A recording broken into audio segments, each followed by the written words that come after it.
മാസത്തെ ഇടവേളയ്ക്ക് ശേഷം നിയമസഭാ സമ്മേളനത്തിന് നാളെ തുടക്കമാവുകയാണ്. ഒക്ടോബർ 10 വരെയാണ് സമ്മേളനം. പോലീസ് സ്റ്റേഷനിലെ മർദ്ദനമടക്കമുള്ള വിഷയങ്ങൾ ഉയർത്തി സർക്കാരിനെ പ്രതിരോധത്തിലാക്കാനാണ് പ്രതിപക്ഷത്തിന്റെ നീക്കം. എന്നാൽ രാഹുൽ മാങ്കൂട്ടത്തിൽ വിഷയം ഉന്നയിച്ച പ്രതിപക്ഷ ആരോപണങ്ങളെ ചെറുക്കാനാണ് ഭരണപക്ഷം നോക്കുന്നത്. പാലക്കാട് MLA ആയ രാഹുൽ മാങ്കൂട്ടത്തിൽ സഭയിൽ എത്തുമോ എന്ന ആകാംക്ഷയും നിലനിൽക്കുകയാണ്. ആർ റോഷിപാൽ, റഹീസ് റഷീദ് എന്നിവർ നമുക്കൊപ്പം ചേരുകയാണ്. Good morning guys. ആദ്യം ആർ റോഷിപാലിലേക്ക്. ആർ റോഷിപാൽ, സഭയിൽ താരമാകാൻ പോകുന്നത് വരികയാണെങ്കിൽ രാഹുൽ മാങ്കൂട്ടത്തിലാണ്. രാഹുൽ മാങ്കൂട്ടത്തിൽ പ്രത്യേക ബ്ലോക്കായിരിക്കുകയും സർക്കാരിന്റെ ഭാഗത്തുനിന്ന് ഭരണപക്ഷ ബെഞ്ചിൽ നിന്ന് ഉയരുന്ന പ്രതിഷേധം, അതുപോലെ തന്നെ വിമർശനങ്ങൾ, അതൊക്കെ പ്രതിരോധിക്കാൻ കഴിയാതെ നിൽക്കേണ്ട ഒരു സാഹചര്യത്തിലേക്ക് VD സതീശൻ അടക്കമുള്ള പ്രതിപക്ഷ നില പോവുകയും ചെയ്യുന്നതായിരിക്കുമോ നമ്മൾ കാണാൻ പോകുന്നത്? സുജയ പാർവതി, പ്രതിപക്ഷ നേതാവ് VD സതീശൻ നൽകുന്ന മുന്നറിയിപ്പ് അത് തന്നെയാണ്. കാരണം നീണ്ട ഇടവേളയ്ക്ക് ശേഷം നിയമസഭാ സമ്മേളനം ചേരുമ്പോൾ സഭയിൽ ഉന്നയിക്കാൻ പ്രതിപക്ഷത്തിന് ഒട്ടേറെ വിഷയങ്ങളുണ്ട്. പ്രത്യേകിച്ച് ആഭ്യന്തര വകുപ്പ് കൈകാര്യം ചെയ്യുന്ന മുഖ്യമന്ത്രി പിണറായി വിജയനെ പോലും പ്രതിക്കൂട്ടിൽ നിർത്താവുന്ന കസ്റ്റഡി മർദ്ദനമടക്കം ആ വിഷയങ്ങൾ സഭയിൽ കൃത്യമായി ഉന്നയിക്കണമെങ്കിൽ രാഹുൽ മാങ്കൂട്ടത്തിൽ നിയമസഭാ സമ്മേളനത്തിൽ വരാൻ പാടില്ല എന്നാണ് ഇപ്പോൾ പ്രതിപക്ഷ നേതാവ് VD സതീശന്റെ നിലപാട്. ആ നിലപാടിൽ VD സതീശൻ ഉറച്ചു നിൽക്കുന്നുണ്ട്. കാരണം രാഹുൽ മാങ്കൂട്ടത്തിൽ നിയമസഭയിൽ എത്തിക്കഴിഞ്ഞാൽ സ്വാഭാവികമായും ഭരണകക്ഷി അംഗങ്ങൾ ആരോപണങ്ങൾ ഉയർത്തും. രാഹുൽ മാങ്കൂട്ടത്തിനെ കേന്ദ്രീകരിച്ച് ചർച്ചകൾ പോകും. ആ ഘട്ടത്തിൽ സ്വാഭാവികമായും പ്രതിപക്ഷം വിശദീകരണം നൽകേണ്ടി വരും. അങ്ങനെ പ്രതിപക്ഷം പൂർണ്ണമായും പ്രതിരോധത്തിലാകും എന്ന ആശങ്കയാണ്. അതുകൊണ്ടാണ് ഇങ്ങനെ ഒരു നിർദ്ദേശം പ്രതിപക്ഷ നേതാവ് VD സതീശൻ തന്നെ മുന്നോട്ട് വെച്ചിരിക്കുന്നത്. ഈ കാര്യത്തിൽ ഇപ്പോഴും ഒരു വ്യക്തമായ തീരുമാനം ഉണ്ടായിട്ടില്ല.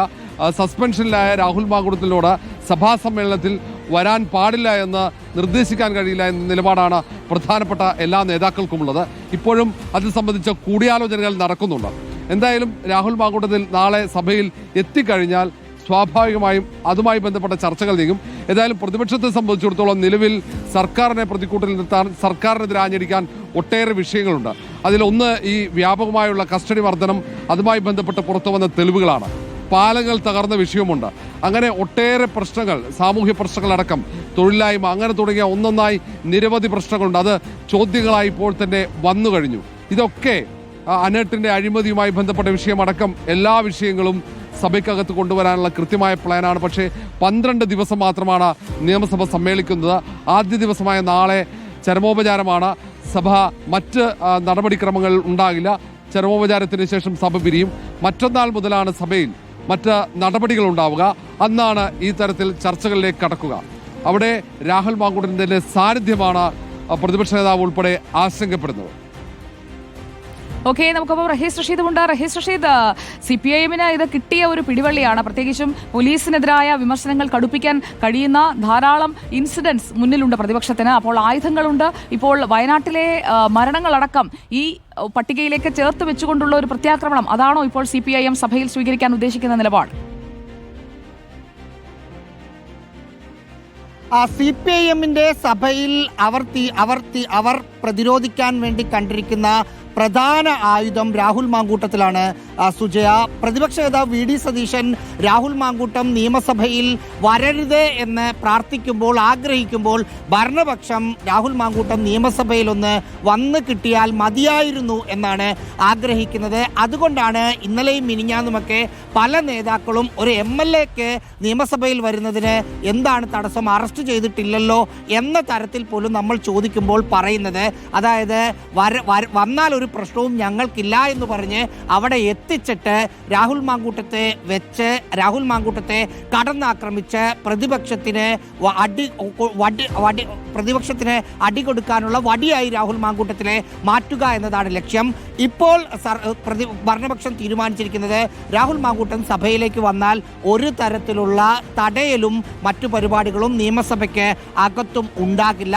പകരം രാഹുൽ എത്തിക്കഴിഞ്ഞാൽ രാഷ്ട്രീയമായി എല്ലാ ആരോപണങ്ങളെയും, കസ്റ്റഡി മരണമടക്കമുള്ള പോലീസുമായി ബന്ധപ്പെട്ടതടക്കമുള്ള എല്ലാ ആരോപണങ്ങളെയും രാഹുൽ മാങ്കൂട്ടത്തെ വെച്ച് പ്രതിരോധിക്കാനുള്ള ഒരു തീരുമാനത്തിലേക്ക് ഭരണപക്ഷം പോയിട്ടുണ്ട്.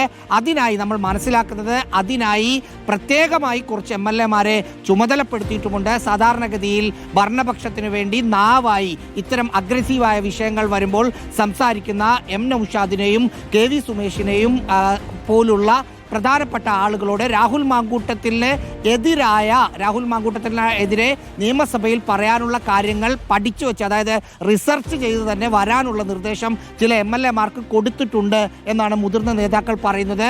അതുകൊണ്ട് രാഹുൽ മാങ്കൂട്ടം വരണം എന്ന് അവർ ആഗ്രഹിക്കുന്നു. 6 മാസത്തെ ഇടവേളയ്ക്ക് ശേഷമാണ് ഈ സഭാ സമ്മേളനം നാളെ തുടങ്ങുന്നത്. അതുകൊണ്ട് തന്നെ ഈ 6 മാസത്തിനിടയിൽ ഉണ്ടായ നിരവധി വിഷയങ്ങൾ സർക്കാരിനെ കടന്നാക്രമിക്കാൻ പ്രതിപക്ഷത്തിന്റെ കയ്യിലുണ്ട് എന്ന് മാത്രമല്ല, പ്രതിപക്ഷം സംബന്ധിച്ച് നിലമ്പൂർ ഉപതെരഞ്ഞെടുപ്പിൽ വിജയിച്ച് ആര്യാടൻ ഷൗക്കത്ത് MLA ആയി വരുന്നു. അങ്ങനെ കുറച്ച് കാര്യങ്ങൾ അതോടൊപ്പം തന്നെ സഭയിലെ തന്ത്രങ്ങൾ മെനഞ്ഞുകൊണ്ടിരിക്കുകയാണ്. പ്രത്യേക ബ്ലോക്കിൽ രാഹുൽ ഇരുന്നാൽ ഈ കസ്റ്റഡി മർദ്ദനത്തിൽ മുഖ്യമന്ത്രിയെ കൊണ്ട് മറുപടി പറയിക്കും എന്ന് പറഞ്ഞുകൊണ്ടിരിക്കുന്ന പ്രതിപക്ഷത്തിന് മുന്നിൽ ആ ബ്ലോക്ക് ഒരു ബ്ലോക്കായി നിൽക്കാനുള്ള ഒരു സാധ്യത നമ്മൾ വളരെ കൂടുതലായി തന്നെ കാണുന്നുണ്ട്. റോഷിപാലിലേക്ക് ഒന്നുകൂടി വന്നു കഴിഞ്ഞാൽ, റോഷിപാൽ, ഈ വിഷയത്തിൽ അവസാനം 2 കോർട്ടുകളിലും മാറി മാറി പന്തിങ്ങനെ കളിക്കുന്നതായിരിക്കും ഈ സഭാ സമ്മേളനത്തിൽ ഒക്ടോബർ 10 വരെ നമ്മൾ കാണാൻ പോകുന്നത്. സാർത്ഥകമായ സഭാദിനങ്ങൾ ഉണ്ടാകുമോ അതോ ദിവസവും ബഹളമായിരിക്കുമോ? എന്തിനാണ് നിലവിലെ സാഹചര്യത്തിൽ സാധ്യത?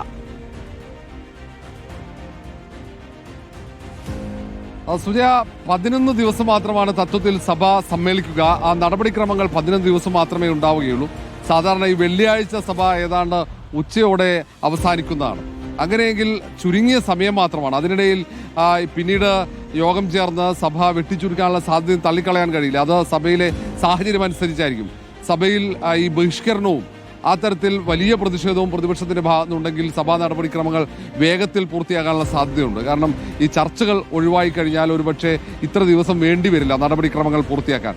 ഏതായാലും സഭ സമ്മേളിക്കുമ്പോൾ ഒട്ടേറെ വിഷയങ്ങൾ ഉള്ളതുകൊണ്ട് തന്നെ പ്രതിപക്ഷം സ്വാഭാവികമായും അഗ്രസീവായി തന്നെയാണ് സഭയിൽ ഇടപെടുക. പ്രത്യേകിച്ച് ഇനി മറ്റൊരു സഭാ സമ്മേളനം വിശദമായ വിഷയങ്ങൾ ഉയർത്തിക്കൊണ്ടുവരാൻ ഉണ്ടാകില്ല. കാരണം ഇനി ബജറ്റ് സമ്മേളനമാണ്. അത് ഏതാണ്ട് ഫെബ്രുവരി മാസമായിരിക്കാം. അപ്പോഴേക്കും തെരഞ്ഞെടുപ്പിന് കേളികൊട്ടുവരും.